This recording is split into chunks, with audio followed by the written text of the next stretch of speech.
Successive ഡിസ്കൗണ്ടിൽ ചോദിക്കുന്ന ഒരു variety type of problem ആണ്. നമുക്ക് തന്നിരിക്കുന്ന ഡിസ്കൗണ്ട് കോമ്പിനേഷൻസിൽ ഏതാണ് ബെസ്റ്റ് ആയിട്ടുള്ളത്, അതായത് ഏറ്റവും കൂടുതൽ ഡിസ്കൗണ്ട് തരുന്നത് അല്ലെങ്കിൽ കുറവ് ഡിസ്കൗണ്ട് തരുന്നത് എന്നുള്ളത്.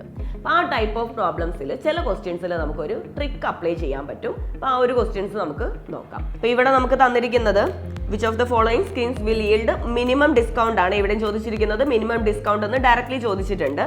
ഓപ്ഷൻ 1 പറയുന്നത് 2 സക്സസീവ് ഡിസ്കൗണ്ട്സ് ഓഫ് 5 and 5%. രണ്ടാമത്തത് സിംഗിൾ ഡിസ്കൗണ്ട് ഓഫ് 10%. മൂന്നാമത്തത് 2 സക്സസീവ് ഡിസ്കൗണ്ട്സ് ഓഫ് 8 and 2%. ഇവിടെ നമ്മൾ സമ്മ് നോക്കുമ്പോൾ ഫസ്റ്റത്തെ കേസിൽ 5 5 10 ആണ് വരുന്നത് അല്ലേ. രണ്ടാമത്തെ കേസിൽ സിംഗിൾ ഡിസ്കൗണ്ട് സമ്മ് 10 ആണ്. മൂന്നാമത്തെ കേസിൽ 8 + 2 സമ്മ് 10 ആണ്. അപ്പം മൂന്നിലും സമ്മ് സെയിം ആകുമ്പോൾ നമുക്ക് ഡിഫറൻസ് നോക്കാം. ഫസ്റ്റ് കേസിൽ ഡിഫറൻസ് വരുന്നത് 0 ആണ്. രണ്ടാമത്തെ കേസിൽ സിംഗിൾ ഡിസ്കൗണ്ട് ഓഫ് 10 ആണ്, അതായത് രണ്ടാമത്തെ ഡിസ്കൗണ്ട് ഇല്ല അല്ലെങ്കിൽ 0 ആണ് രണ്ടാമത്തെ ഡിസ്കൗണ്ട്. അപ്പം നമുക്ക് ഡിഫറൻസ് എന്ത് കൊടുക്കാം? 10 കൊടുക്കാം. മൂന്നാമത്തെ കേസിൽ 8ഉം 2ഉം തമ്മിലുള്ള ഡിഫറൻസ് വരുന്നത് 6 ആണ്. അപ്പോൾ ഇവിടെ ഏറ്റവും മിനിമം ഡിസ്കൗണ്ട് കൊടുക്കുന്നത് ഏത് കേസിലായിരിക്കും?